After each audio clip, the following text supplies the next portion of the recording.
শুভ দুপুর বন্ধুরা, আমি আজকে বানাবো ঢ্যাঁড়স পোস্ত। কড়াইয়ে তেল দিয়েছি, তেলের মধ্যে ফোড়ন দিয়ে দিয়েছি কালো জিরে, তেজপাতা, শুকনো লঙ্কা। গরম হয়ে গেছে, এবার দেব ঢ্যাঁড়সগুলো ভাজতে থাকবো।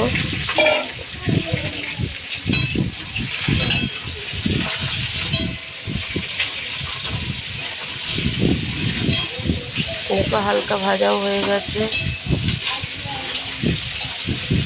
এবার দিয়ে দেবো অল্প করে লবণ,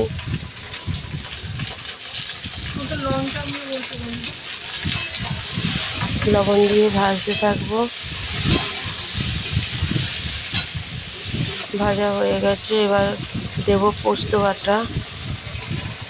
পোস্তর মধ্যে অল্প একটু লঙ্কার গুঁড়োও দিয়েছিলাম, আর তার মধ্যেও আছে দুটো কাঁচা লঙ্কা বাটা। নিয়ে ভাজতে থাকবো। ভাজা হয়ে গেলে শুকনো শুকনো করে ভাজতে হবে। ভাজা হয়েও গেছে।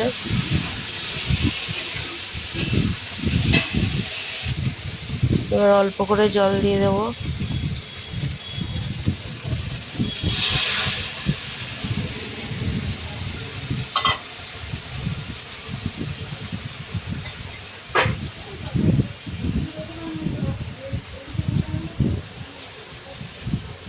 ফুটতে দেবো। দেখো ঢ্যাঁড়স ভাজাও হয়ে গেছে, পোস্তটা রেডি হয়ে গেছে।